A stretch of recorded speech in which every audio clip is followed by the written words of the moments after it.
And welcome everybody to Tech Talk Tuesday. I'm your host, Joel Parker, and our speaker tonight is none other than Canada West Region President, Mr. Jeff Rabiff, talking on the top 10 roads. So Jeff, I'm gonna unmute you here momentarily. Let me go find you here and we'll get started. And Jeff, you can share your desktop here in just a moment. And there we go, you're unmuted, Jeff. Let me just make sure that's going well for you. Okay. Jeff, can you hear me? I gotcha. Great, excellent. Again, a little quiet on your voice. I don't know how it is for everybody else. Can you hear me? Is this going to work? Yeah. Mm-hmm. Okay. Okay, cool. Well, thank you, everybody. Thanks, Joel Parker, and good to be here. Great to see such a nice turnout for a really little presentation about great roads. I mean, what can't you love about a great road? It should do everything that you want for your Porsche. So I've got a little presentation, bunch of slides we're going to go through. My apologies to anybody whose photo you'll see on here. If I stole it off the internet, well, I stole it. Sorry. Some of them are great pictures and some of them aren't so great, but here's what we're going to see here. So we'll start off my slideshow. Here we go. So this presentation is about my top 10 driving roads in BC, Porsche-worthy routes, in no particular order. I say that in no particular order because each one has its own merits. There's no question about it. So when you want to go for a drive, well, of course, the important thing is you want to be inspired and have a great time and find the best road. You know, you look at the S. Just make sure Jeff, just make sure you have to share your screen, right? No, is it not? Yeah, we can't see your screen, Jeff. So at the bottom there's a little green share screen button, and click that. I'll try it again. I've done it a bunch of times. You have disabled my screen sharing. Let's see here. Hold on just a moment here. I'm going to make you the host so that you can share your screen. The host with the most. You're the hostess with the mostest. There you go, Jeff. There we go. All right. Okay, let's try this again. So start from the beginning. Slideshow from beginning. Still don't see it, Jeff. So share your screen first. I'll give you a heads up when we see it. Okay, let's try that again.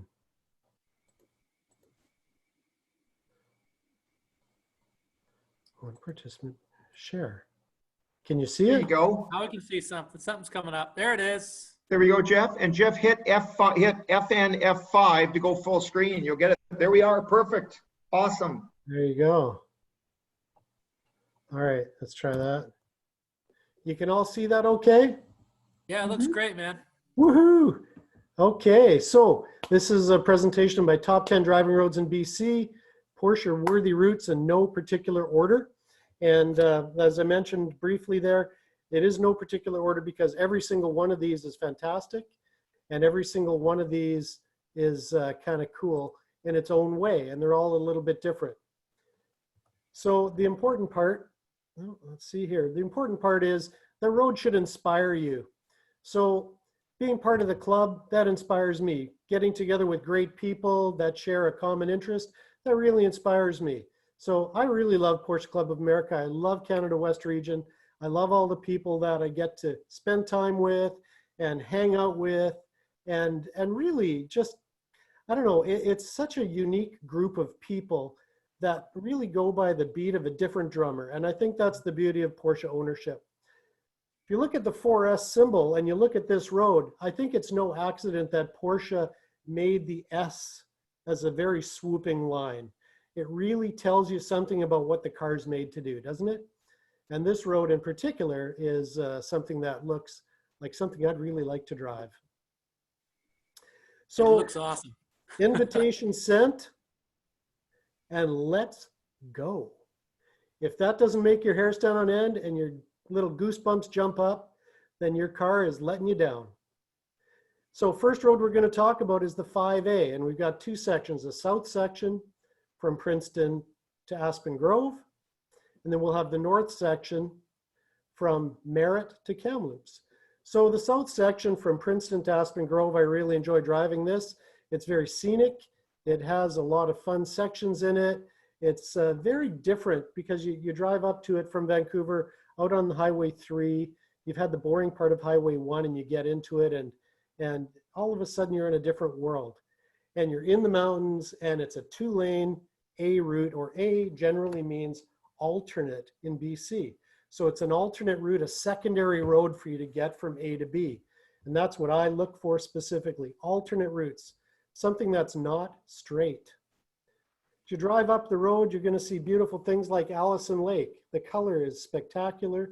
There's always people boating there, canoeing, fishing, so forth. It's a lot of fun. The road itself meanders through the valley, farmhouses and lots of beautiful spots and ranches. There's even a deer farm right near Princeton where they've got a field full of deer. It's really cool to see. You're going to stroll through, you'll see sort of fenland and wetlands. Again, great fly fishing area. So if you ever think, well, geez, go for a drive, maybe I should bring my fishing rod along with me at the same time. It's a great idea, trust me. Ask me how I know. You're getting up to the north end towards Aspen Grove, you're going to see a little bit more farmland, some broken down barns and all of these kind of beautiful Western kind of scenes. And you know you're not on the coast anymore. The scenery has really changed. It's really different. It's drier, it's sparser. The road is windy and twisty and meandering up and down through the hills like a little ribbon. And the scenery is so different. Aspen Grove, true to its name, all the aspen trees, beautiful in the fall, absolutely beautiful. Our guys from Interior Region, Manuel, would know this area very well, I'm sure, and everybody from Interior. 5A, the north section, again, a great drive. Something, I'd been taking the Coquihalla Merritt to Kamloops for business for a long, years and years. Had no idea 5A existed, absolutely no idea. I'd been on the south section many times, but never the north section. And I'll tell you, what an eye-opener. Get off the Coquihalla, get on the 5A, you won't regret it for a second. It starts off near Merritt, a little more open terrain. You're right beside Nicola Lake, beautiful countryside, nice ribbon winding through the hills. Get up to the Quilchena Hotel, which is a very historical, classic old hotel. Beautiful place to stop, grab a coffee, stretch your legs a little bit. Well, maybe not today, but in the future. And then keep on heading north up the highway. And again, it's this undulating, sinuous little curve through the hills. Water on the sides. This was one of my Group J drives. We had a nice trip up the 5A. That's my car, the Truffle Hunter, my 4S, with a whole bunch of other cars of various description. And all gray, I should point out, interestingly enough, blues and grays. So this is the kind of sign I look for in any drive. Caution, narrow winding road, next 25 kilometers. What's better than that? Gets me inspired. And there we are again, the Truffle Hunter. The beauty of this drive through this valley is there are lakes all the way along. You're going to go past Nicola Lake, Stump Lake, etc. And just beautiful scenery, absolutely beautiful scenery. Again, as we're approaching the north end of Highway 5A, getting towards Kamloops, there's a very long and very steep uphill. And, great spot to get past that truck you finally got stuck behind. And as you come up over the top, you hit this plateau and it's just this flat. All I can say is it's Kamloops. It looks like Kamloops. Tim Bourdois could attest to what this looks like. It's hot, it's dry, it's big rolling hills. And then once you get in the valleys, it's different again. Oh, somebody is writing on my picture. That's interesting. How are you doing that, whoever's doing that? Wow, that's crazy. Being here, hey? I like that. I'm not sure how you're doing it, but cool. So next road we'll talk about is BC 99 North. Now this is one that a lot of people maybe haven't been on. And this goes from Lillooet up to Historic Hat Creek. So it's a little bit of a different route, sorry. Is that going to be on my screen for the whole night now? That's great. Who's ever writing on the screen, if you can go ahead and just clear out your graphics would be great. There we go. Thank you. Awesome. So funny. That's so great. Yeah. That's so great. So this road, Lillooet to Historic Hat Creek, runs through the Fountain Valley, through Pavilion, near Marble Canyon, and it's just an amazingly cool road. Again, my photos are terrible, I apologize, but it is a lot of fun. So as you head up this way, you know, if you kept on going, you'd end up in Prince George. And I do that for business as well and love it in my Porsche. And this is a great alternative to sticking on 97, which is really boring, and then just Highway 1 all the way. See these train trestles running over the Fraser Canyon. It's very rugged up here. The Fraser is really muddy, and it's cool to see it down there roaring, especially in springtime. The road winds up through the hills. And again, you know, you get up towards Lillooet and up into the interior. Well, this area is vying for the hottest part in Canada at any time during the summer. It's fighting with between Lillooet, Lytton, and Osoyoos, generally speaking. So you could easily be up there on a day where it's 40, 45 degrees Celsius. So pretty cooking hot. Make sure your radiators are up to snuff.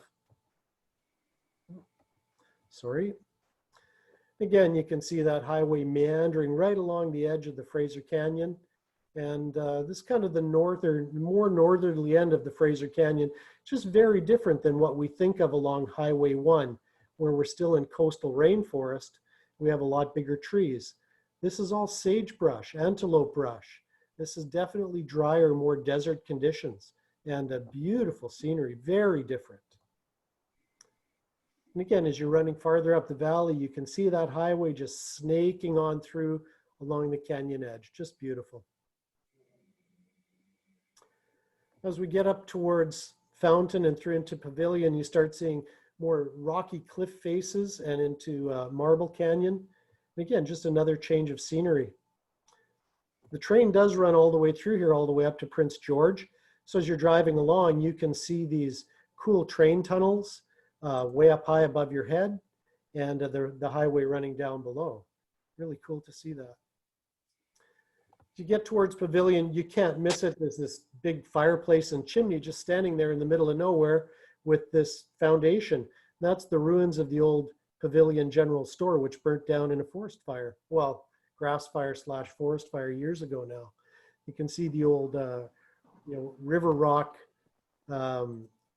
base to the fireplace, which is kind of cool. Jeff, question coming in from Brad. Jeff, can you please comment on your experience with traffic on these roads? Yeah, this road traffic is generally quite light, and there are a fair number of passing lanes, at least in my experience. 5A, both ends are generally very good. In the winter time, you're going to find a lot of trucks do take 5A as opposed to the Coquihalla, at least from Merritt to Kamloops. But I find as the summer comes along, the trucking is really a lot more minimal on that road. And my times to drive it are generally very early in the day or very late in the day. Midday, I couldn't comment on that, but again, it's a great way to try something different. Most of these roads do. Hey, Jeff, I just give you a heads up on the trucks there for a minute. Sorry, what's that? Pardon me? Go ahead, Darren. Oh, sorry, I didn't know. Yeah, the trucking there, the reason for the winter, the increased trucking is it's a flatter drive through the canyon and the 5A and some of those roads and the Coquihalla.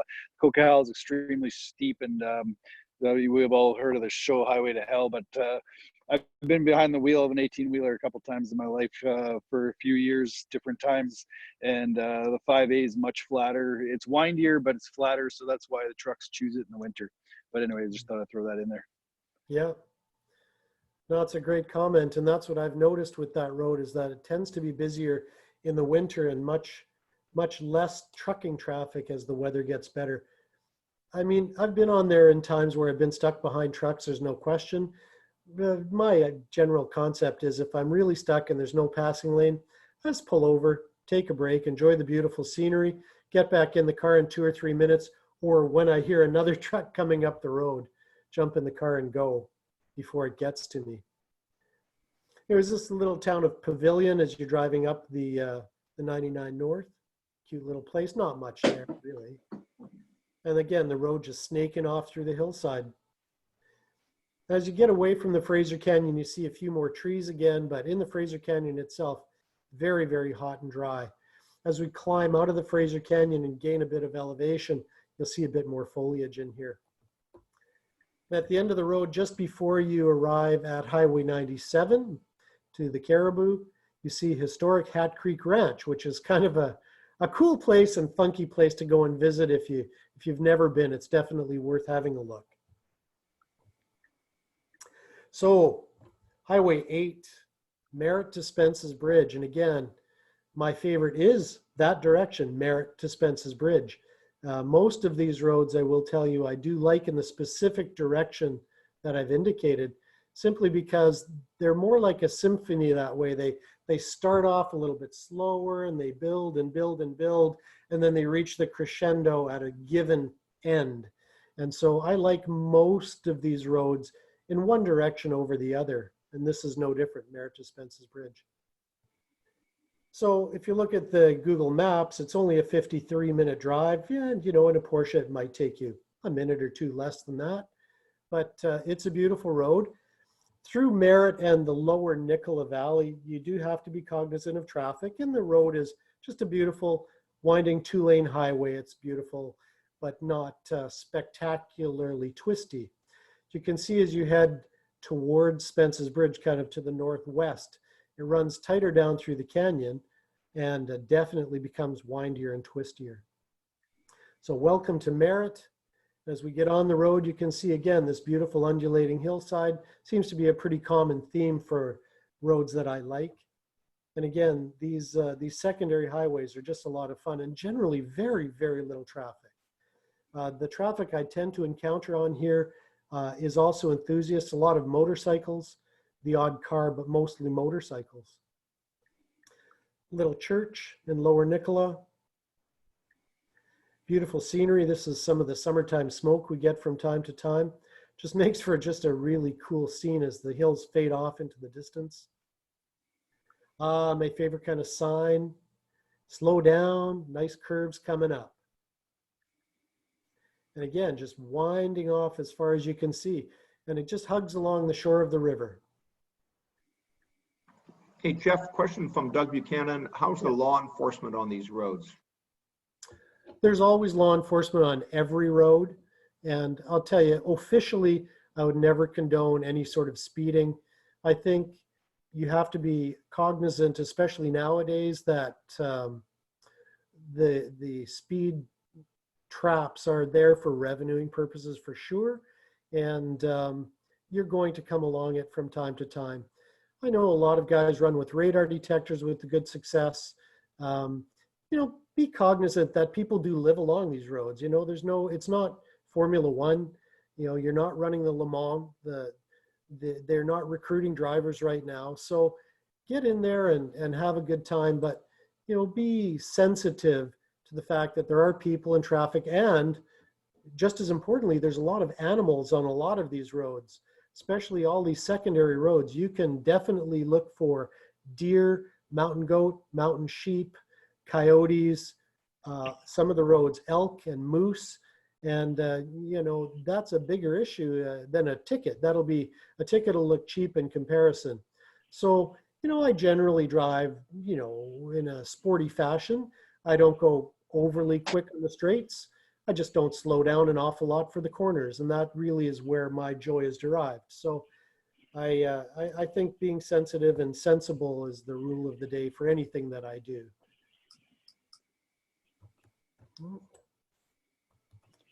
So these are the kind of guys you don't want to run into.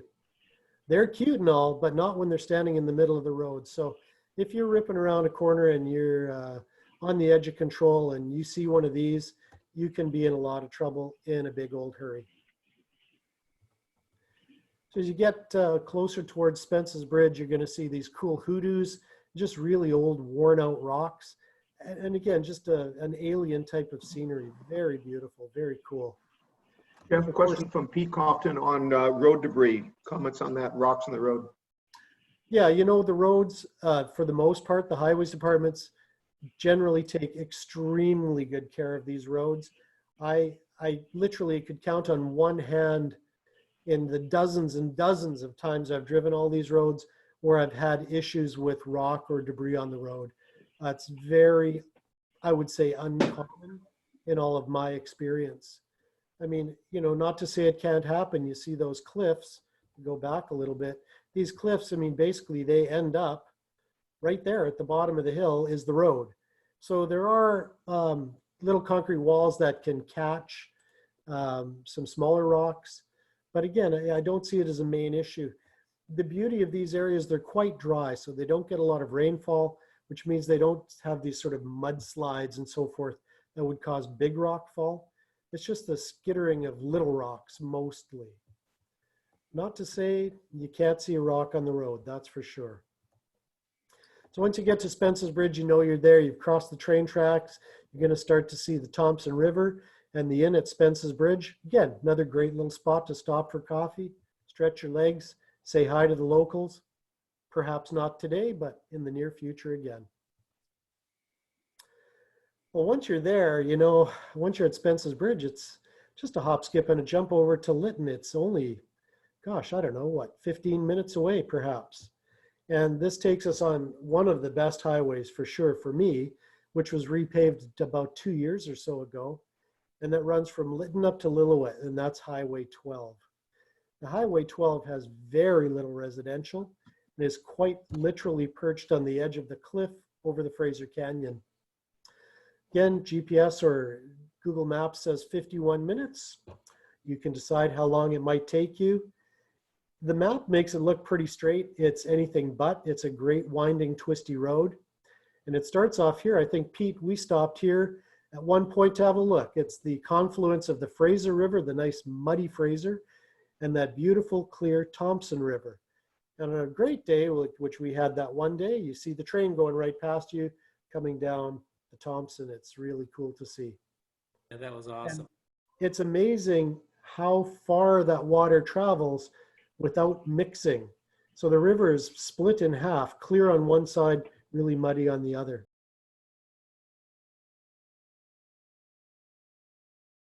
Very unusual.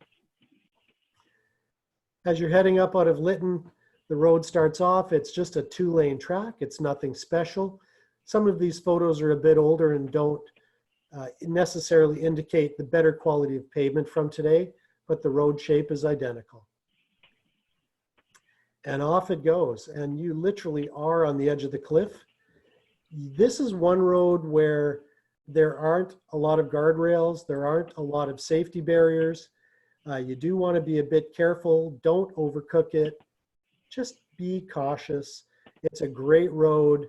You can have a lot of fun on it, but be sensible on it as well, because it's a long ways down to the river.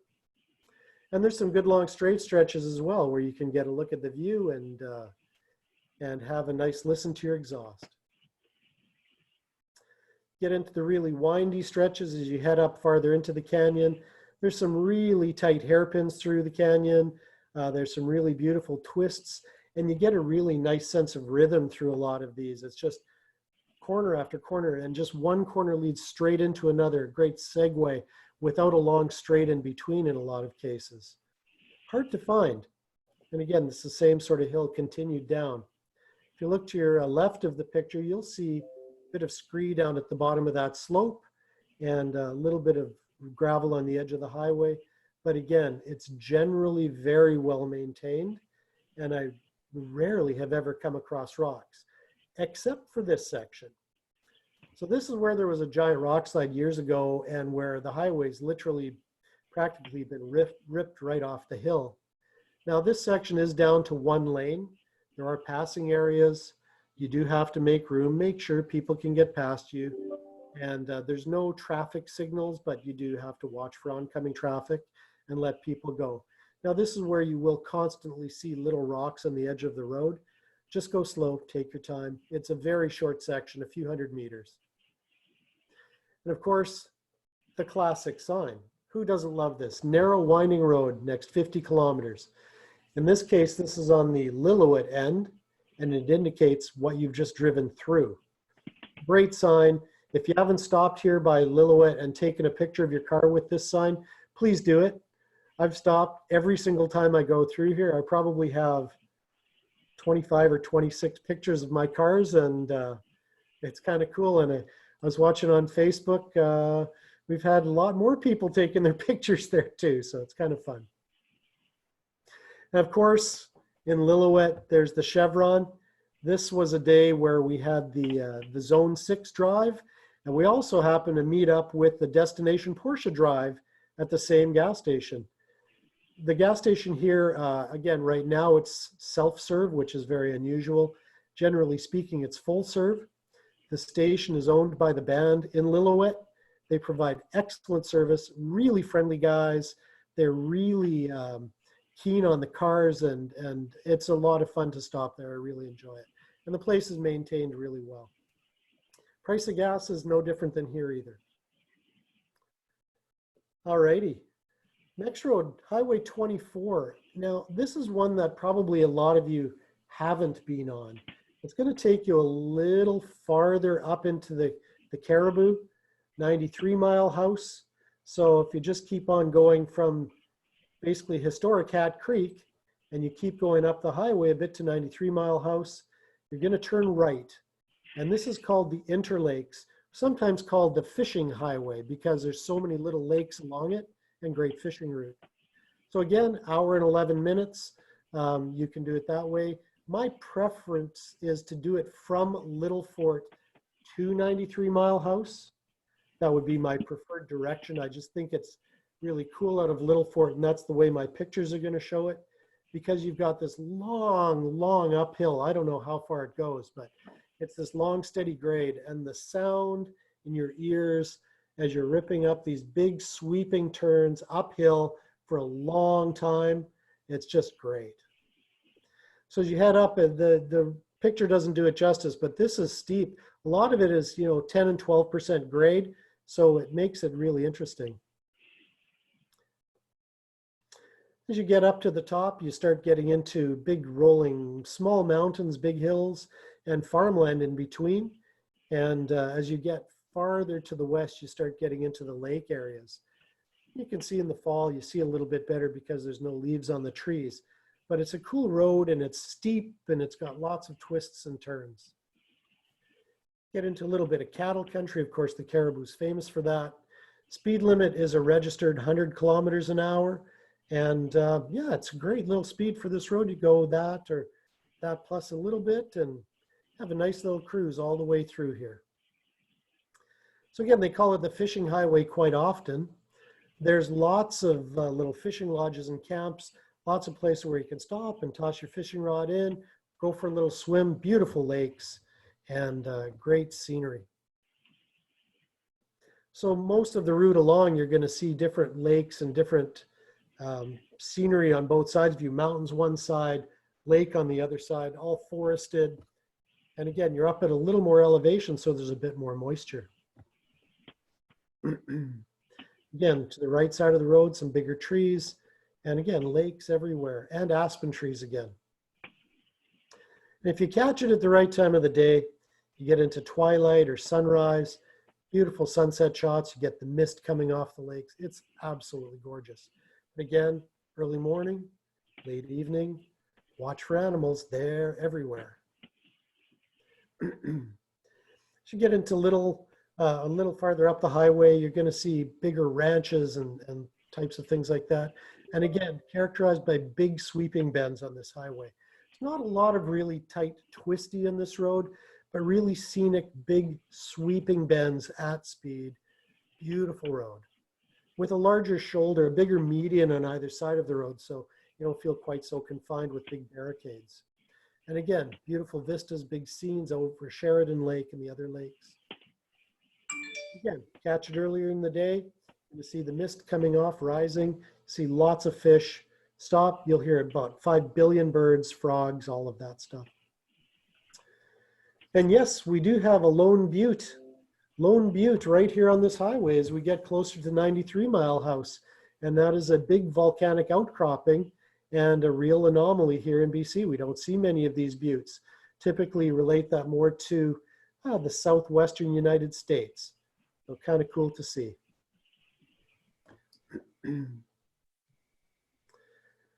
Oh, Highway 29. Now, a bit of a story behind Highway 29, Charlie Lake to Chetwynd.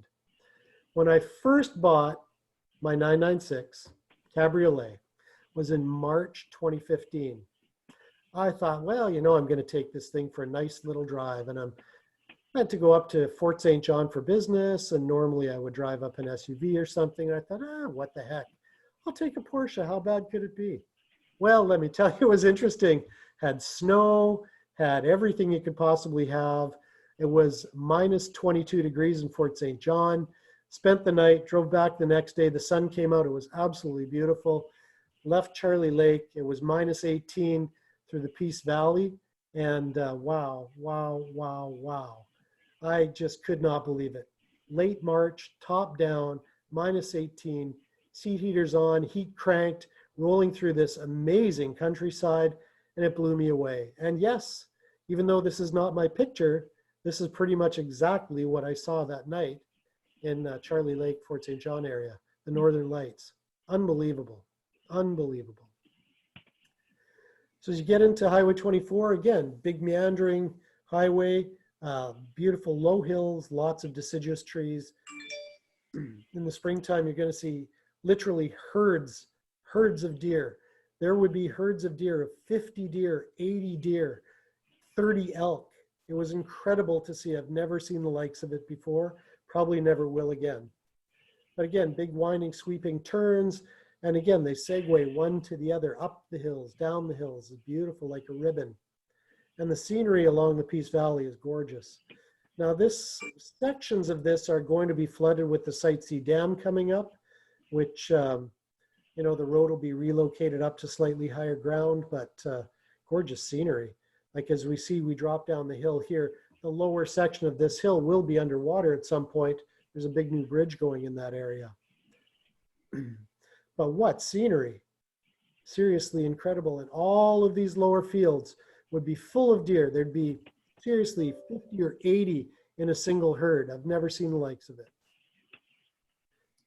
As you get towards Hudson Hope and towards WAC Bennett Dam, the river, of course, downstream gets a lot calmer. It's dam controlled. It's much more stable. There's the big old dam. So if you wonder where your electricity comes from, well, this is one big area of the province where we generate hydroelectricity. So we're blessed with hydropower. There's debates on to whether or not the sacrifice of the land and the valley base is worth the power, but you know, it beats burning diesel or some other alternative, I suppose. In the meantime, WAC Bennett Dam has been around for a long time, and cool to see all around Hudson Hope. And again, as you leave Hudson Hope and you head up towards Chetwynd, run through these beautiful winding, twisting roads up the hillside, past Moberly Lake, and then you get into Chetwynd. And again, just beautiful countryside, well worth the trip. You'll definitely see lots of wildlife, lots of bears. I cannot recommend highly enough, if you've never had a chance to travel up towards Dawson Creek, Fort St. John, definitely Porsche worthy roads. The pavement is in great shape. You know, don't do what I did in the dead of winter like an idiot, but you know, sometimes luck favors the foolish, and I got lucky and made it there and back with no damage, so good for me. But definitely worth the trip. Is it better to go in the spring or the fall, Jeff? I think, you know, the spring to me is a beautiful time with all the fresh growth, but the fall, because there's so much in the way of deciduous trees, you'd have a really beautiful show of color. Because at nighttime in the fall, the temperature drops off really fast. So you get more like what you'd see in, you know, Ontario or upstate New York or Pennsylvania, where you get those brighter colors. But it's fleeting. It doesn't last long. It's just a few weeks. So I would say, you know, mid to late September would be about it, where you're going to see the color. In the springtime, you're going to see the wildlife a lot more. Early fall, they've all migrated up really high. So if you want to see wildlife go early in the spring, late April, early May, probably great, or even mid-April. But yeah, for the fall colors, it'd definitely be great in late September. You can see here where the road is now. It's the red line that snakes, and then the black and white dashed line is where the new road will be built. And you can see in the river area, that's now the new reservoir for Site C, where the road that we've traveled over, where a lot of it will be, which is, well, under probably 100 feet of water. So it's interesting as you drive through the valley. A lot of the farmers and residents there have signs that say, this is where the water level will be when the reservoir is full. It's a bit of an eye opener, I've got to tell you. That is some deep and a lot of acre feet of water. So pretty cool. Jeff, question from Geraldo. Which direction do you recommend for this route? Well, this particular one, you could go in either direction.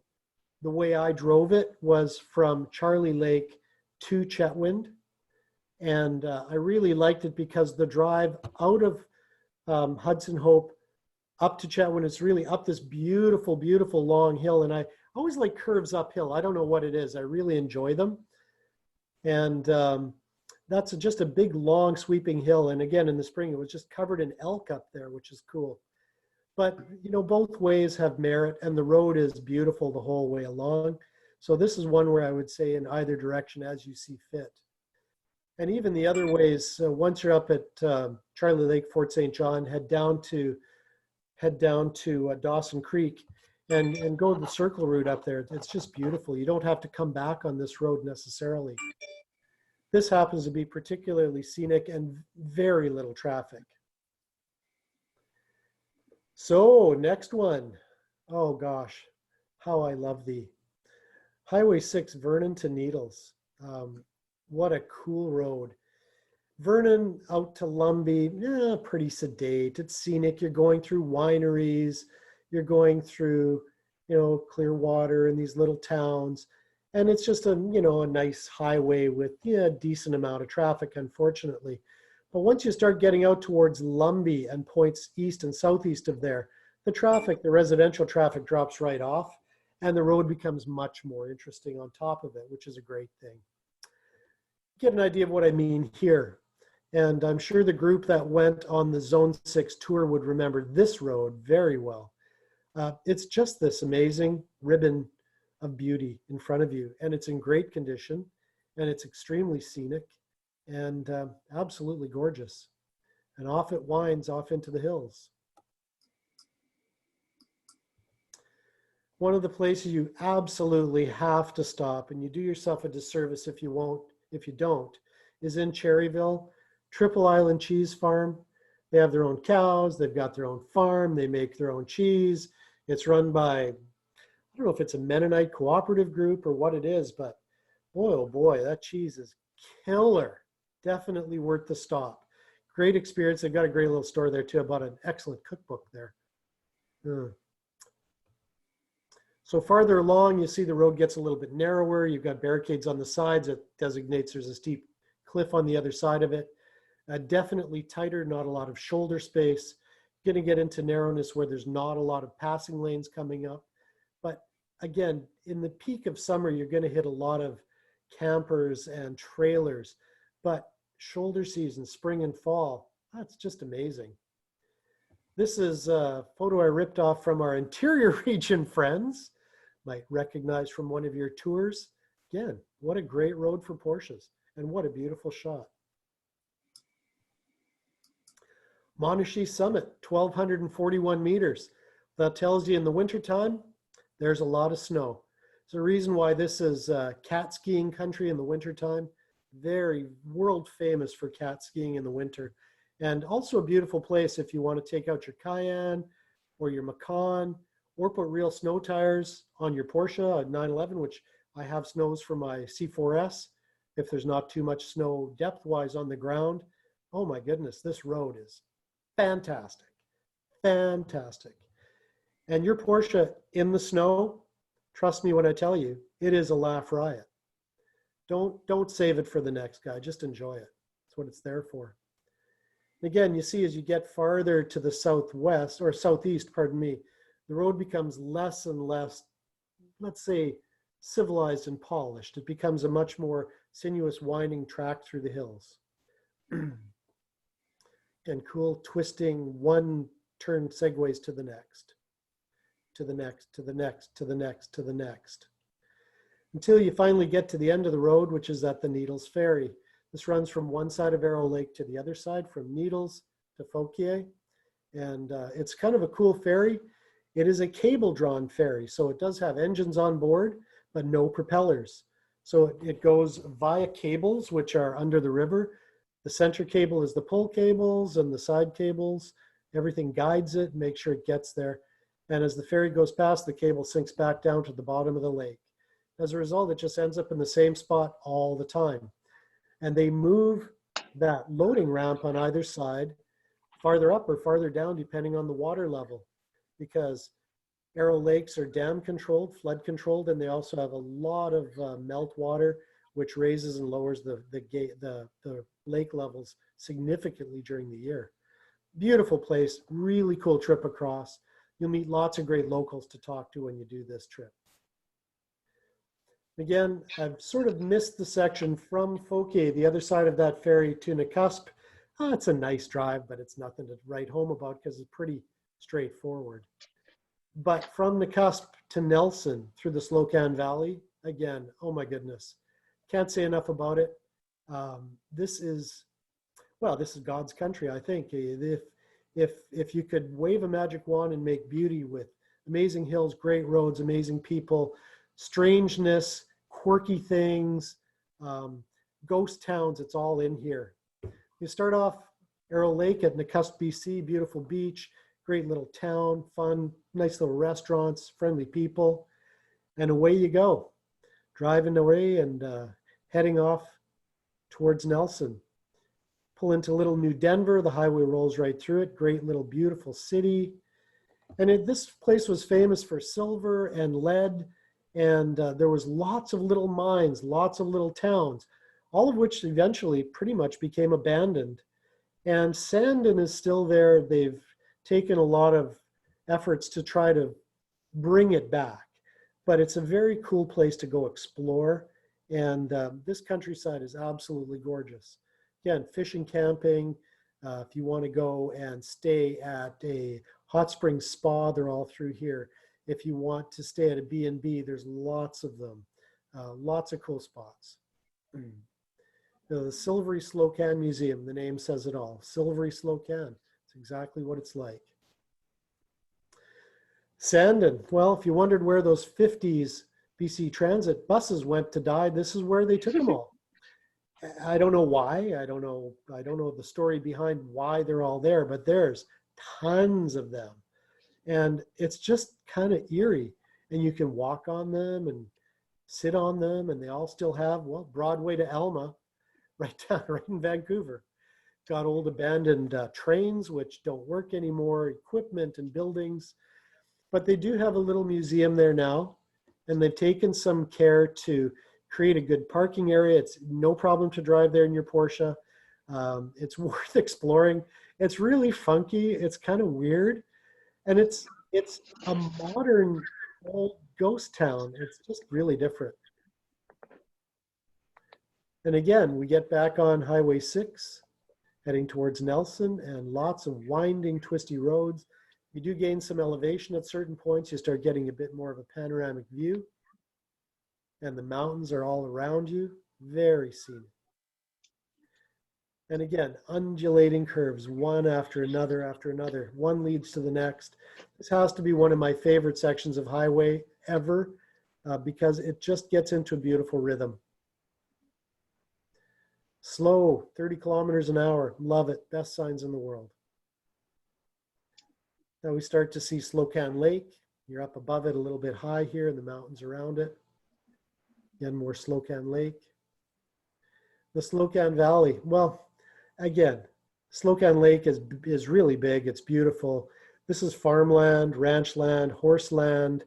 You'll see cowboys out here. See lots of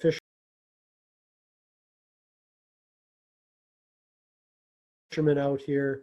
You'll see some orchards. You'll see some wineries. Just gorgeous place. Very laid back. Cool roads. Horses. Now we've reached the end of Highway 6. We're heading towards Nelson now, crossing over the arm of Kootenay Lake by a big old bridge. and we pull into Nelson, which, again, if you haven't been to Nelson, BC, do yourself a favor. It's just the most beautiful little town. And if you've ever watched that movie, with Daryl Hannah and Steve Martin, I believe it's called Roxanne, was filmed here. They show the town off really well, and nothing's changed. They do take care to maintain this place as it looked. When I do go to Nelson for business, which I have the privilege of doing, I do stay at the Hume Hotel, which is just a great old place that's been renovated, super comfy beds, and just a great library lounge, and they really take good care of you. Call ahead, make sure you can get some parking on the side off the street. And there's the Hume. Doesn't look like much from the outside. This is a library lounge inside. It's just beautiful inside. And it has an elevator too, a small one.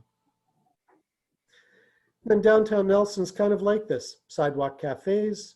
There's a great little barbecue place there. I think Joel Parker and myself and Ken from Blaine met up there. I drove up and met Joel for lunch one day, if you can believe it.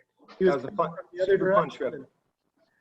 Took me 7 hours to get here. We had lunch and then drove home, which was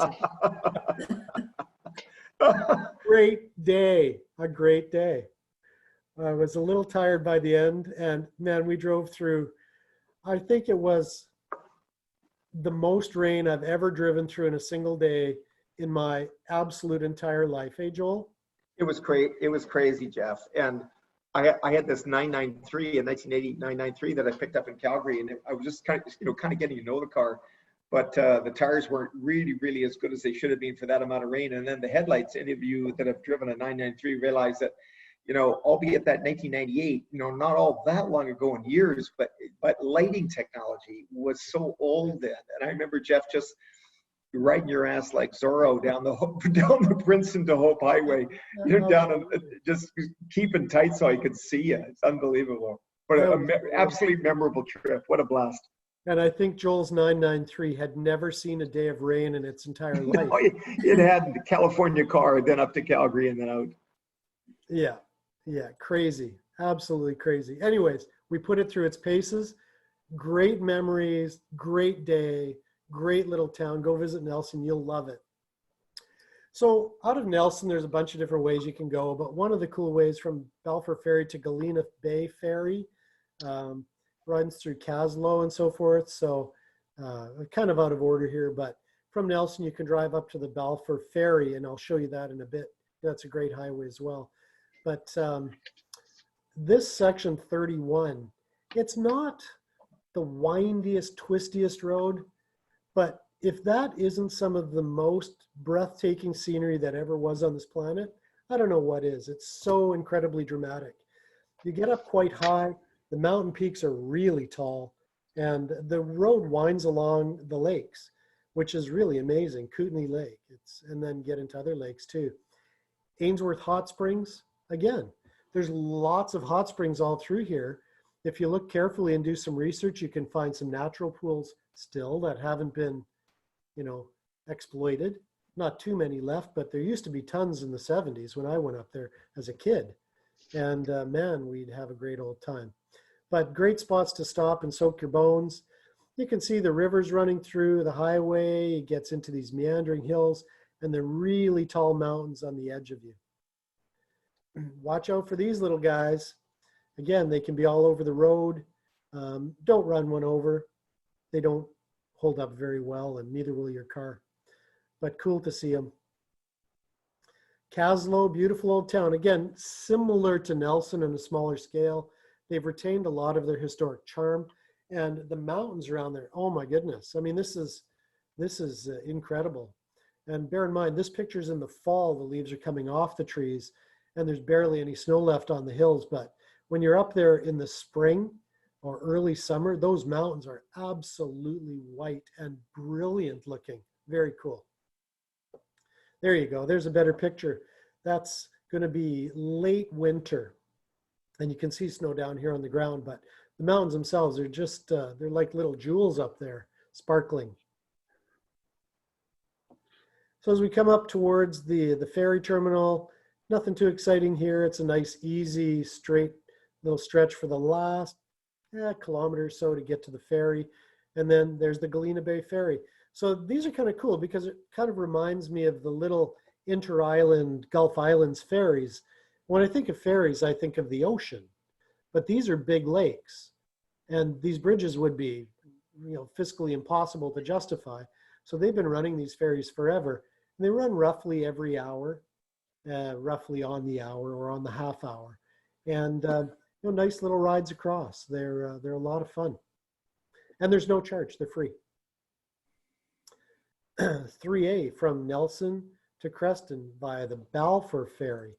Now this again, great little road.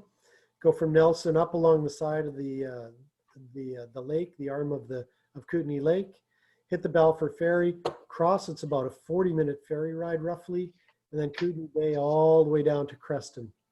So you go over the Big Orange Bridge. That's actually what it's called in Nelson. B-O-B. They call it Bob. No missing it. It's as orange as the day is long, and there's no mistaking it.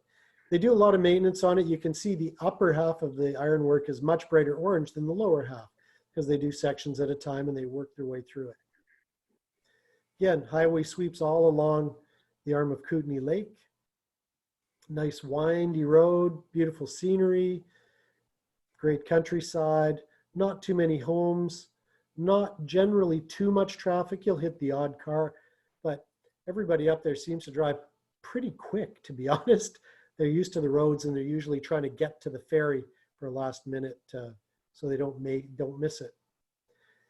You get to the Balfour Ferry, there's the dock, and again, it just reminds me of the Gulf Islands. It looks exactly the same. And then the ferry itself is great. Summertime, you can get on the upper deck outdoors. Oh, scenery is beautiful, nice fresh air. From the other side, you start driving again along Kootenay Lake. It's going to be to your right now, and you realize it's a big lake. So that Kootenay Lake's about 100 kilometers long, and at the widest point, somewhere around 4 kilometers wide. It's quite deep. So it's just a very long, narrow, cool lake to see. You'll see some beaches like Lockhart Beach Provincial Park. It's a gravelly beach, but again, a beautiful spot to stop, rest, take a break, and go from there. Actually, I'm just going to back up quickly to the map here. If you look at the map, it says 2 hours and 28 minutes. They're not really joking. From Kootenay Bay to Creston, that's going to take you hour and 15. Doesn't seem very far. Total drive from Nelson's only 123 kilometers. 40 minutes of it is, of course, the ferry trip, and you're going to sit in line up a little bit, so forth. But it's just not a fast road, and you'll hit some traffic and so forth. But don't be in a rush on this one. Enjoy it for its scenic beauty and the weird things, like the glass house. It's made of bottles. The whole thing, bottles and cement. Very different. Only in the Kootenays do you find stuff like this. People that march to their own drummer, a different drummer for sure. Interesting to stop at. The Northern Woven Broom Company. Yes, you need a new Quidditch broom or a new broom for the witch in your life or warlock in your life. Do it. Stop in. Very cool to see. I mean, this is down home, Kootenay, honest, sincere, what it's all about in the Kootenays. Very laid back, very different culture. A lot of, back in the day, Vietnam draft dodgers, just a lot of different people up there that really are unique. Again, Wendell, you're going to see some big grain elevators and beautiful, cute little town. And as we get into Creston, over bridges, you see the river and the Creston Valley, which is being gentrified quite a bit with wineries and all of that sort of thing. A lot of fruit up in that area, but it opens up a lot. Flat section, a lot more farming, ranching. Oh, a nod to the island now. Coombs to Ucluelet. So again, tricky drive, Coombs by Qualicum Beach, all the way through to Ucluelet, roughly a 2-hour drive overall, depending on traffic and so forth. You go through Cathedral Grove, which is just spectacular if you're into big trees, and the winding highway is something else. So Cathedral Grove, well, there are some 800-year-old trees in Cathedral Grove, Most of them are young by those standards. There's a lot of only 300-year-old trees because there's a big fire there about 300 years ago. But again, stunning to see. Some of them are just huge once you get off the highway here. Something to see. And then the highway itself just goes crazy. And you get along the edge of the lakes inland and get up a little bit higher, up towards Kennedy River, which is absolutely crystal clear. These really cool rocks and pools. You can see here, you can stop beside the road. There's lots of parking spots. Stop, get out, stretch your legs, walk over these rocks. These pools are, 10, 15 feet deep, and they're so clear you can see absolutely every detail at the bottom of those pools. I'll tell you a brief story. My wife, back in her pre-married days, was there with some French-Canadian boyfriend who couldn't swim. So they were walking along these rocks. She dropped her glasses into the bottom of one of these pools. Well, there's nobody else around. She had no glasses, so she couldn't see, and she had 2400 vision. He couldn't swim. So she tried and tried and tried to go down. She would dive down, could barely catch her breath. It was so cold. She'd get out, try again and again, couldn't find him. So they finally tied a rock to a string. She followed the string down, got the glasses, and got back out. But that's how I first heard about this place. Again, the highway runs all the way along here, along the edge of the lakes. Beautiful, winding, twisty road. And then you end up in Ucluelet, right on the west coast. So from the end of this road, you can turn left to go to Ucluelet, or turn right to go to Tofino and Pacific Rim Park. Again, great little trip. I'm sure there's other great roads on the island. I haven't had the privilege of exploring as many as I'd like to, but this one really stuck in my mind. And when we went last, it was late April. And honestly, it was beautiful, clear weather. I think we had 19 degrees, sunny, sunny, sunny for 3 days straight. It was just gorgeous. Well, Lillooet to Pemberton, the Duffy Lake Road. How could we not include Duffy Lake? Just have to have it. This is the iconic drive here in BC. Everybody knows it. Everybody's done it. So if you've only driven the Sea to Sky, Karen, I'll address this to you specifically. You've gone up to Whistler, maybe to Pemberton, and then turned around. You've really done yourself a disservice, because this, my friend, is where it's at. This road is great in both directions, honestly. My preferred route is counterclockwise. I find from Lillooet to Pemberton, I generally run into a lot less traffic. Most people coming from Vancouver start up the Sea to Sky, go to Pemberton, go to Lillooet, down to Lytton, and then back in the Fraser Canyon. I don't know why it is clockwise routing for most people. Counterclockwise for me generally works because there's less traffic going in that direction. Plus, in my mind, I can get that really boring Fraser Valley Drive in the opposite direction to most traffic, get it out of the way first, and then I can hit the Fraser Canyon, go up Highway 12, Lytton to Lillooet, Duffy Lake, and then Sea to Sky is my dessert, and it's an easy drive back to Vancouver. So what a road out of Lillooet. You're going to head up the hill. You get over these cool little one-lane bridges. Seton Lake, which is dam controlled. Again, power generation up here. Beautiful color from the glacial water. And get higher and higher as you climb and climb and climb. And it's a beautiful steep climb out of Lillooet this way. And again, your exhaust note is music to the ears. Don't turn your radio on. That is your radio. Again, some nice little viewpoints you can stop at, but the highway just segues curve after curve after curve after curve, and keeps going and going and going up in the higher alpine. Now, depending on the time of year, no matter what the weather is here, no matter what the weather is in Lillooet, you can hit adverse weather. You do get into some pretty high country up here, and do be careful to check the weather forecast. Drive BC's decent. Look online.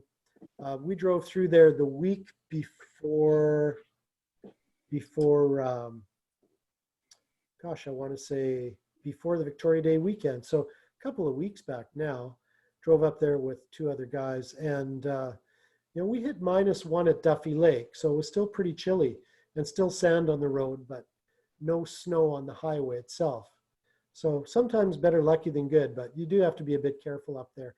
bear in mind your performance tires don't work that great when it's 1 degree and wet or icy. Again, the highway's right on the edge of the cliff, meanders through there. For the most part, the pavement's not bad. Like most of these secondary roads, there's patches where it can be a little bit bumpy, but well worth the effort. And the scenery, oh, curves and scenery. It's hard not to drive off the road sometimes. It can distract you. You get towards Joffrey Lakes and that whole area, beautiful. Joffrey Lakes is so busy right now, it's hard to even get in there. So just keep on driving.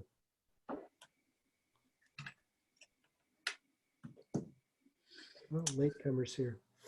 As you get down towards the Pemberton end, you start going down a really long, steep hill. If you're coming from Pemberton, you'd be going up this long, steep hill. 5K, 15% grade, really steep. It's the same at the other end, down to Lytton. Lots of hairpin turns like this. Woohoo! That doesn't make you tingle? Ooh, you're dead in your soul. Again, long, steep drive. There's Lillooet Lake, which oddly isn't by Lillooet. And you reach the end of the road here. You turn left to go to Pemberton. Turn right to go to Darcy for a whole nother experience in rustic culture. And there you go. So there you go, folks. That's my top 10 roads. And great fun to drive them. Great fun to explore. Get out there, explore the best that BC's got to offer. Honestly, if you've got other roads that you love, if you've got great routes you love, shoot me an email, send me a text, anything you'd like. Drop by one of the meetings, stop in at a Jeff's Coffee and Curves or a Sea to Sky. Tell me about it. I love driving. I love sharing these with people. And this is how your forehead should look when you're done one of your drives. Like, whew, I made it. Love it. So, of course, after all those other signs, these are the best signs of all. Of course, we love our Porsches.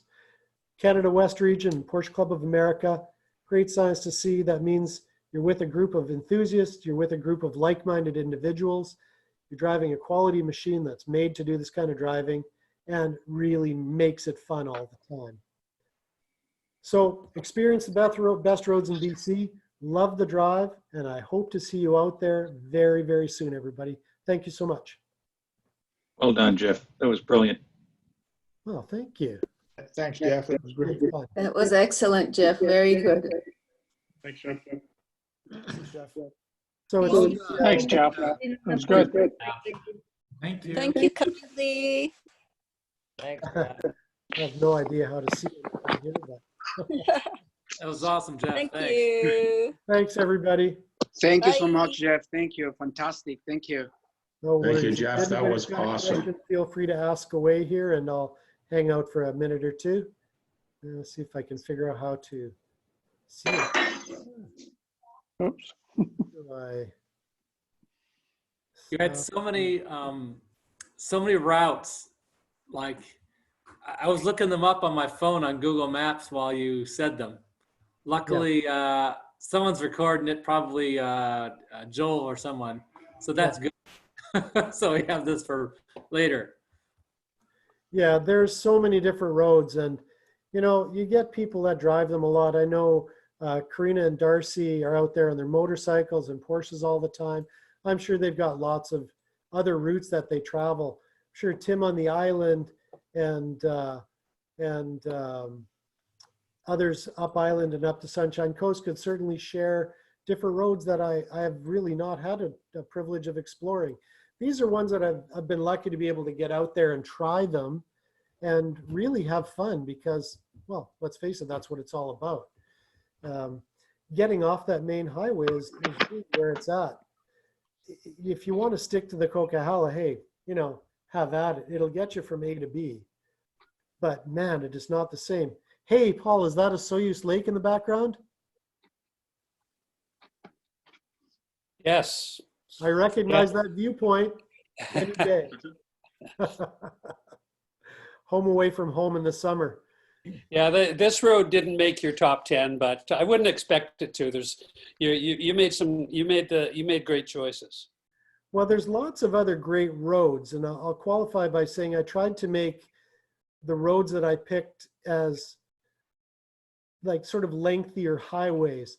If we went into shorter actual roads, small roads. Like I would say out of Oliver heading up towards the Dominion Radio Astrophysical Observatory up there. What's Yeah, that? the Fairview or White Lake Road. White Lake Road, that's right. Yeah. Unreal. And the highway from Osoyoos down to Karamias, past Nighthawk and stuff. I mean, amazing. Well, the one we do Crazy. a lot of trips on is the Green Mountain Road, Yeah. which comes off of down by on the way to Karamias and comes off and goes to Penticton via the Apex Ski Hill. And you can actually go up the ski hill. It's paved all the way as well. So. Oh, is it? Oh, yeah. Yeah. Nice little hill climb, Darcy. Yeah. No, it's good. The roads you picked, Jeff, were good because they are technical and they have lefts and rights on them. Yeah. So many of the roads in British Columbia, you got to go a long way, and then you get a couple nice corners, and then you got to go a long way again. That's, And it's nice to have roads that are continually curving.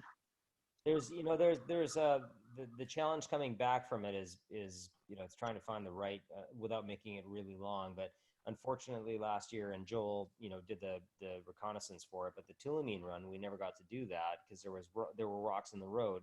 But that Aspen from Princeton to Aspen Grove. So you go up to Tulameen and back, and then Princeton to Aspen Grove. Yeah, that's a good loop. Back, that's a great loop as well. So it just depends on how long we want to make the day. Like, I mean, I'd love to see I would love to see a Sheridan Lakes run through Highway 24 all the way up to 100 Mile and back in a day. That's a big drive, but boy, would that be fun because Highway 24 is absolutely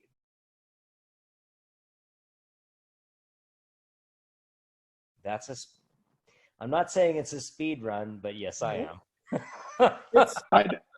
I had to laugh Bad when tip. you were talking about the hill out of Little Fort, because I remember the days when that wasn't paved because they Right. couldn't stabilize the highway. Oh yeah. It was just a big mudslide. It's So a you come mudslide. flying down the road, skidding along. Yeah, exactly. There's not very many cops on that 24 either. Nah. We have a cabin. We have a cabin up there, and there's no cops on that road. It's a great road. Hey, Jeff, you got to get over to the island and we'll go up to the north end. I agree, Gary. That's something. If you- Yeah, we've never done that. I'd like to go up there too. If you think never it's been good there going- either. If you think the road to Tofino Uculet's good, Campbell River to Gold River, Port Hardy to Port Alice, right? Oh, You've Gold been on River is awesome. Really, that sounds great. better. Seeing as the road from Port Alberni to Tofino is like, it's a nice scenic road, but the actual driving experience is not that great because the road's in such rough shape. Well, right now it's a big mud hole. It's going to be probably. Well, yeah, Kennedy Lake has been Another year sliding and a half. since the beginning of time. So Yeah. good luck getting that one fixed. Well, they figure don't- another year and a half of mud and gravel. Yeah, but the gold, you nailed it, Gary. The Gold River run, that's a fun run. Gold River and Port Alice is even better, but it's only about a quarter of the distance. Hmm. Now, So- Tim, isn't that a tour that you were planning to do? Yeah, well, we were supposed to try and do that, but again, it's sort of like how do you make how do you pick the right tour trip for that? It would be great to get as many cars as we could, but the problem is it's like you're driving up to Campbell River basically, and then across over to Gold River and back. So it's definitely an overnight run, but it's worth the effort. Oh, it's worth the effort. You could come up and stay in Campbell River for 2 nights and do the whole North Island. Do the loops, yeah. Yeah, well, And then take the the ferry over to Port, and take the ferry over to Paul River and down that side Yep, and come back break that it up a bit. Yeah. Oh, we could go all the way up to the Queen Charlotte across to Bella Coola and come back down. Yeah, why not? Why not? Yeah. Not paved yet. If we're at it, I have driven. to Anybody Whitehorse. been on the road from Rupert into Prince George? Along I the have. river? Yeah, That yeah, is- I've done it. Wow, that'd be The cool. road can be kind of gitchy at times, with like crosses under the power lines and stuff. It's like, Yeah. yeah. Yeah, I've driven up to Whitehorse from here, and it's a long trip. But if you get on the Alaska Highway, the biggest issue Porsche-wise would be frost heaves. It's just so, oh my God, it's like hitting a ski jump every once in a while. So I You don't don't know. like flying? It's a bit freaky. So no reason. Yeah, no kidding. Reason I asked Jeff about Chetwynd and up that way, I was thinking of going like in September and do a loop around and back through Tumbler Ridge and Dawson Creekway. And Yeah, the road into Tumbler's kind of nice. I used to live up there in Prince George many years ago. And I used to ski at Powder King, and I had an office in Dawson Creek. I used to do that run all the time, winter and summer. Not in a Porsche, unfortunately, in a minivan. But anyway, it was the road into Tumbler. I mean, I was involved in Tumbler when it was a dirt road in there, and they were just building the town. And yeah, no, there's some neat country in that whole area. Yeah, back in the day, I was doing working for a land surveying company up there too. We were doing the coal exploration surveys, all their test sites, and Oh yeah, for and all the mapping and stuff for that. It was kind of cool. Back 5 billion years ago. it would have been early '80s, I think, was Around when. 80, 81, something like that. Yeah. Hey, Darcy, not that I'm noticing, but what's that red car over your right shoulder? Oh, that's my 912. Nice. When did you pick that up, Darcy? Oh, I've had it for a long time. It's actually in Vancouver right now. I'm Want me to going. drive it up for you? Yeah, sure. Why not? Yeah. It if you can get used to a dog leg first, then it's not a problem. The old Porsche transmission. No, I'm going down to Morrow to get my Alpha. I have a '67 GTV. Oh, I'm going to bring up here, so I'm going down with my car trailer to pick it up. Oh boy. I'm not saying I have lust, but I'm saying I have lust. Yeah, well, Sounds pretty awesome. it's a sickness. It is, sadly. So I I know put another lift in that garage, so I got another one beside it now. So I got room for 4 cars plus a service bay and a 2-post. So we're getting. Manuel put me in touch with the people at August, and they're able to service my 356, which is quite handy up here. So I don't have to take it to the coast to get it fixed. You're almost as bad as Matt. Yeah, pretty much. yeah. One of the roads that I didn't mention today that would deserve honorable mention certainly would be up the Sunshine Coast and Brian Fournier's backyard there, because that can be a hell of a drive up there. But Awesome it's limited somewhat. But man, if you get there on the right day, Problem is they've got one road and everybody uses it, and the people get awful grumpy if they get you ripping up and down there. Yeah, that was You're liable to get a rock through your window. That was my first tour run on with the Porsche Club, and Brian led that run, and I got to follow. I was the 3rd car behind Brian. We sort of, Leslie let me drive her car. It was the first time I drove a Boxster, and it reminded me of, like, as I was going, like, this is like driving a go-kart. It was so much fun. Yeah. It was like driving a go-kart on a road. we had some fun that run. It was spirited, to say the least. Yeah, that was good run up to Egmont, that little section at the end there. That was fun. that'd be a good time. Brian, is that a new career T I see in the background there? That's a T. That's one of my future cars. Nice.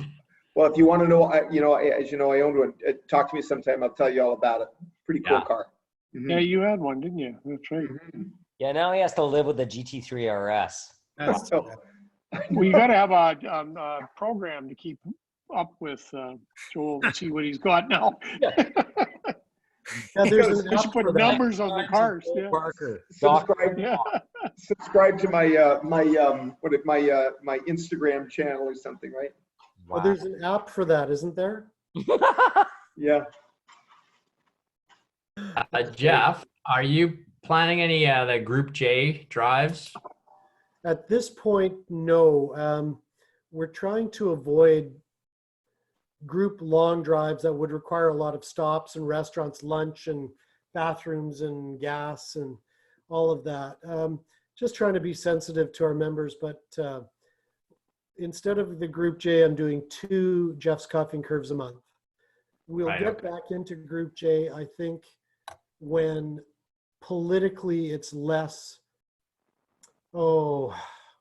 unpopular to drive through small towns. Yeah. With large groups of fancy cars, yeah. Yeah, I mean, it just makes us look like a bunch of entitled wieners, to be honest. If Yeah.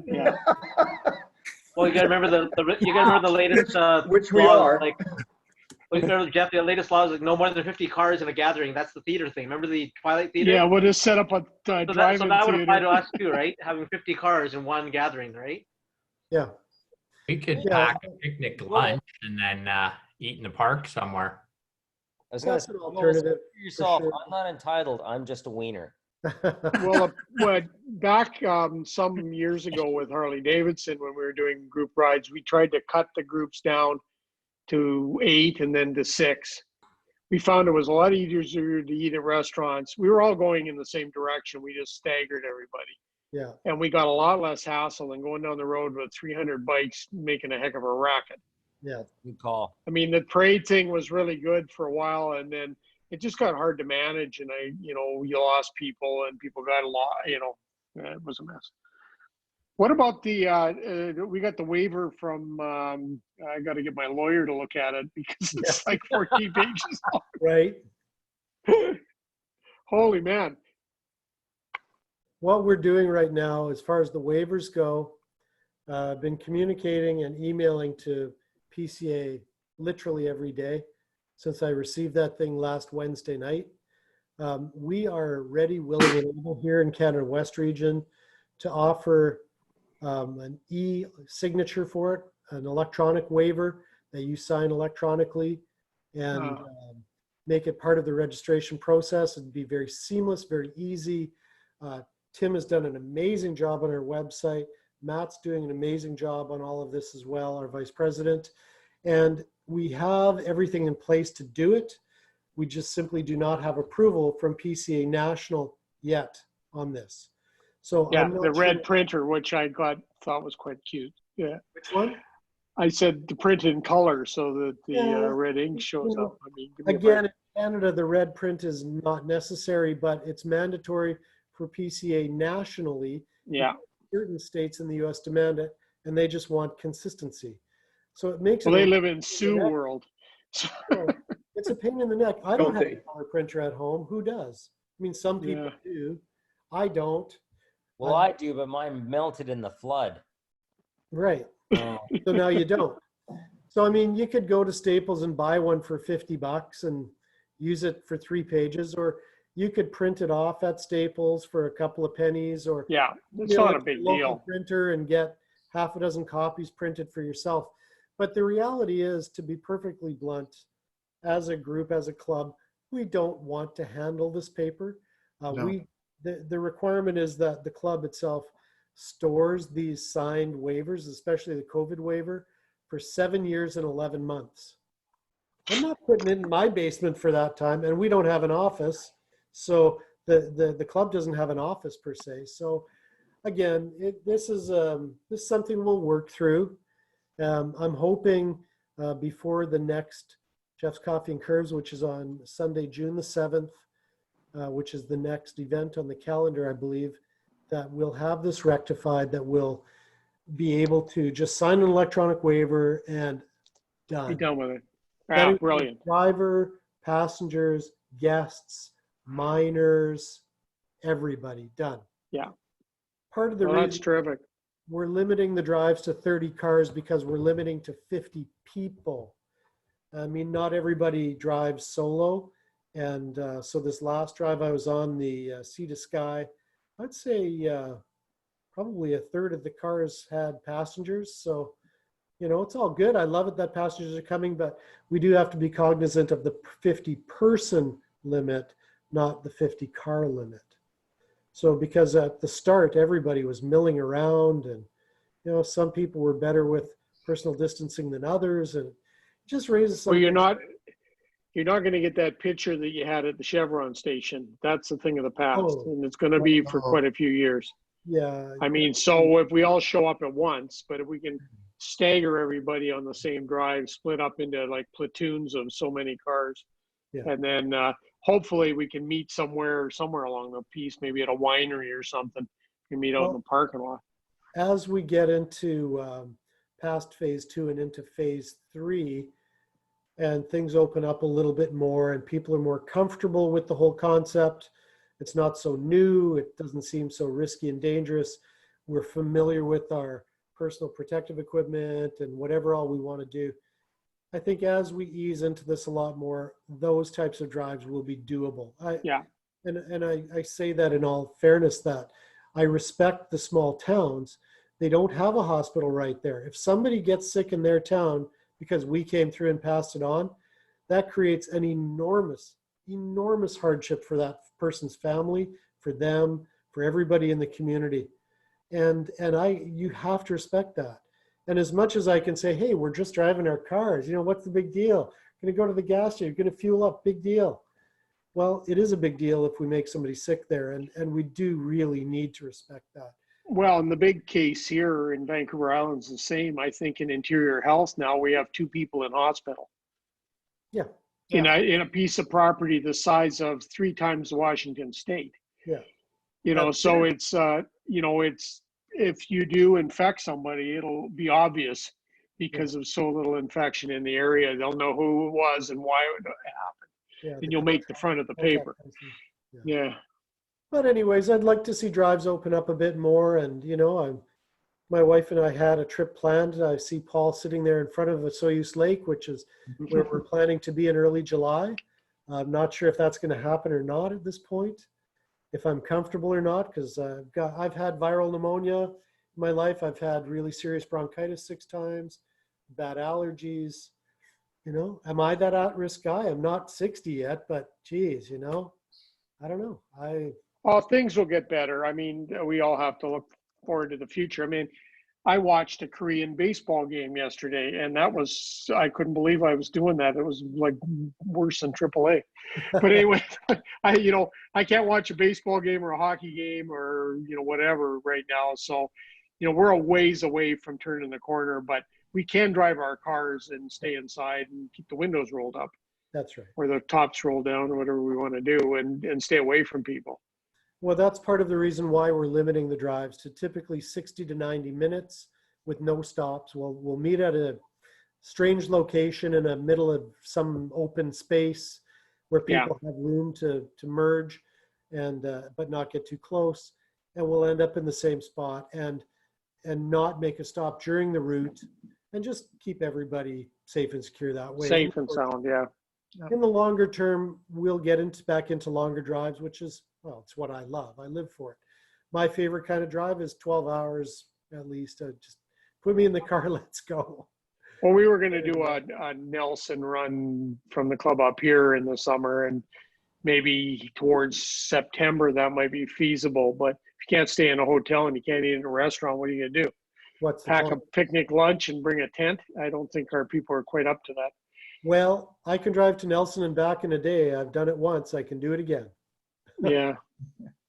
And stop. I think they like the other part too. That's the problem. It's the dining and the fellowship of the.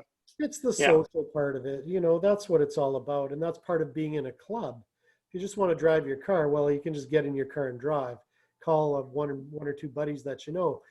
The club thing, this tonight, and every Tuesday we do this, Friday night cocktail hour at 5 o'clock. That's the club thing. You know, it's outstanding. It's really good. And I mean, these events have been excellent. And I think that to keep the club together in the meantime, well, all else is falling apart until it all gets reconstructed. This is, you know, it's great to do. I'm still waiting for the porn and the dancing girls to come by the screen. I've yet to see that. Okay, there you go, buddy. Oh, there we go. No. Be careful what you wish for. You just might get it. Yeah. Oh, you said dancing girls. I guess I don't qualify. No, you don't, Jeff. Not at all. We don't need to see your legs. Where's the golf? It was golf. Man, am I turning red? Holy. Oh my goodness. I dropped my glasses too. Hey, Jeff, I got to split, but thanks a lot. It's been awesome. Thank you, everybody. I think yeah, we got to go too. I've kind of run my welcome out, so I'm going to call it a night. Thank you all for joining in from all over the place. Is great, and looking forward to whatever Joel's got on tap for next Tuesday. Hi, Karina. Wait. Good job. Good job. You pushed the shirt. I got my earplugs in, so I can't hear. I'll figure Okay, out. guys, we'll see you later. Thanks, Jeff. Thanks. See you later. Bye. All right. See you guys. Bye, everybody. How Bye. do you do this here? Hey, Jeff, you still there? Oh, briefly. Ooh, you just got me. Yeah. Hey, great presentation. Well, thank you. A little bit of history way back about 10, 12 years ago. Zone 6 president's meeting with Dave Cooley. Yeah. And he has the idea about each of the Zone 6 regions having just what you did. Oh, yeah. Yeah, and put it all like common on a website so that Best anybody roads in their region. from any of the regions or even in PCA can click onto the website that's on everybody's region's website, and it lists all the great drives. That would be fantastic because it would Yeah. take the guesswork out, wouldn't it? Yeah, and it never really went anywhere. Well, we didn't have the technology back then either. Yeah. Yeah, so just, as you were going through it, and I was thinking, well, geez, what's to stop the 3 Canadian regions doing it Nothing. ourselves? Nothing I mean, at all. yeah, we could put together like even a day, like a day drives and, multi-day drives, places to stop, eat, see, and the roads and that. I have every drive that I do, my Group J drives, my Jeff's Coffee and Curves drives, I do them all up on Google My Maps. Yeah. And I save them all. And then I can take those files and save them and download them onto my Garmin. So Right. they're just great. I love it. Yeah. And Garmin GPSs, when I first started doing this about 3-4 years ago now, if you got off the route or if it lost signal to the sky, Yeah. it would take you back to the start. You didn't even know you were going back to the start, but it suddenly would turn you around. And it was a nightmare. But Yeah. about a year or so ago, Garmin ran some sort of massive update. I'm guessing it was because somebody probably died because this happened. Right. They ran out of gas and died in the desert or something. I read some story about a couple down in Nevada where this happened, a Canadian couple. Yeah, that was the couple that got out in the middle of nowhere. Yeah, and Yeah, they were they using pick the up. Garmin Yeah. and got stuck in the middle of nowhere because the Garmin took them there, Yeah. even though they had a route. Anyways, so I'm suspecting from a legal standpoint they were forced to do this, but I'm telling you, it's a godsend. It's amazing. Yeah. Even if I go off the route now, it'll recalculate me back up. the route. Bring you back. So no, what I was thinking, like, because Percy's involved with on the Zone 6 website, and I'm sure I could get Mark to add something there, and if we could come up with some routes from each of the 3 BC regions. Yeah. Maybe I'll see if I can talk to Percy and how he could set a page up for us. That would be good fun. I'd love to do it. Let's Yeah. step on it for sure. Yeah. Absolutely. Like, and well, I know all the presidents in BC anyway. It's Uh, all good. We're yeah. all in it together, right, Gary? I mean, at the Oh, end of the that's day, right. we're all in it together. We all want to have fun. Yeah. We all want to make it simple as much as Make it possible, simple and easy and just drive. and make sure our butts are covered if there's an Yeah. issue. But really, it's about having fun, be safe, enjoy each other's company in whatever way we can, have Yeah. some fellowship, talk some cars, and I mean, what's better than this? It's the greatest Oh. of all time. We got it made. Absolutely. Yeah. Anyways, So, okay, thank you. I'll talk to Percy and see what he can come up with for thoughts, and I'll get back to you in a week or so. I'd love it. Yeah. Great club. And Gary, thanks so much for joining in tonight with Hey, us. no, thanks for having me. It was very good. What's next week? I don't know. We're going to find out. It'll be a big surprise. Yeah, okay. No Thanks, Gary. problem. Okay, thanks a lot. Take care, Bye Jeff. for now. Okay, bye.